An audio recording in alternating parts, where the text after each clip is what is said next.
So a few days ago, a mother in New Jersey called Angela Redding found out that her child's elementary school was advertising something called pansexuality, and she thought this seems a little much for an elementary school, so she complained about it on Facebook. What happened next didn't used to happen in this country and never should. We only know about it because of a Substack called Chaos and Control, which broke the story. And as we read it, we thought, this can't be real, but it is. So in response to Angela Redding's post, out of the blue, an Army officer at Joint Base MDL, it's a nearby military base, called Angela Redding an extremist on Facebook. That officer is called Lieutenant Colonel Christopher Schilling. Schilling then wrote on Facebook that, quote, the Joint Base leadership have had the security forces working with multiple state and local law enforcement agencies to monitor this situation. What? So the military responded to a mom in an elementary school complaining about the sexualization of her own child? That's warranted a military response under Joe Biden? Apparently it did. Then shortly after, the chief of the North Hanover Police Department, Robert Duff, pressured Redding to delete her Facebook post. Let that sink in. The police and the military got involved because a mom wrote something on Facebook they didn't like. Today, Joint Base MDL confirmed to this show that they, quote, notified law enforcement of the social media exchange, which is common information sharing practice among law enforcement agencies. Except, wait a second, a military base is not a, quote, law enforcement agency. The purpose of the military is to defend us from foreign enemies, not to police our Facebook posts. This is mind-boggling, and we pray someone does something about it. Angela Redding is the mother who wrote that Facebook post that the military shut down. She joins us tonight. Angela, thank you so much for being brave enough to come on. Were you a little surprised that the U.S. military weighed in on your Facebook post? I was more than surprised. I was scared. I actually pulled my kids from school the day I found out. It was mind-boggling, and I was worried for them. When the U.S. military comes after you for simply raising concern about a public poster that is widely available for all to see, it's mind-boggling, as you said. And just to be clear, you weren't threatening war. You didn't threaten to use nuclear weapons against the school, correct? No, actually, my post was really moderate. It essentially said that I didn't think my 7-year-old was age appropriate to be exposed to words such as polysexual and pansexual. I said that all people are deserving of love and respect.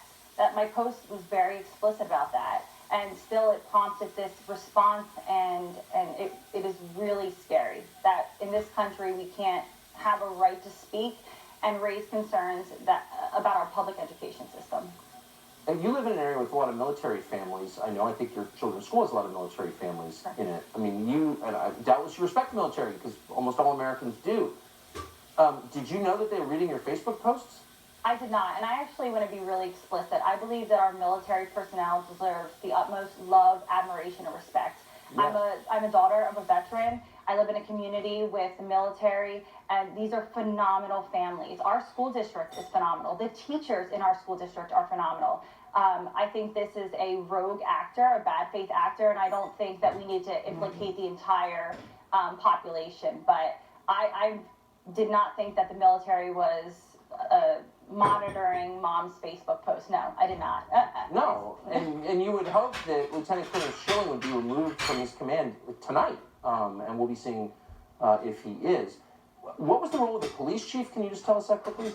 Yeah, so I actually got a call from the admin of the Facebook group. Again, this is kind of ridiculous. We're talking about this. This was it's a parents group that I posted on. I got a call from the admin of the Facebook group saying that the police chief contacted her to say that my post should come down.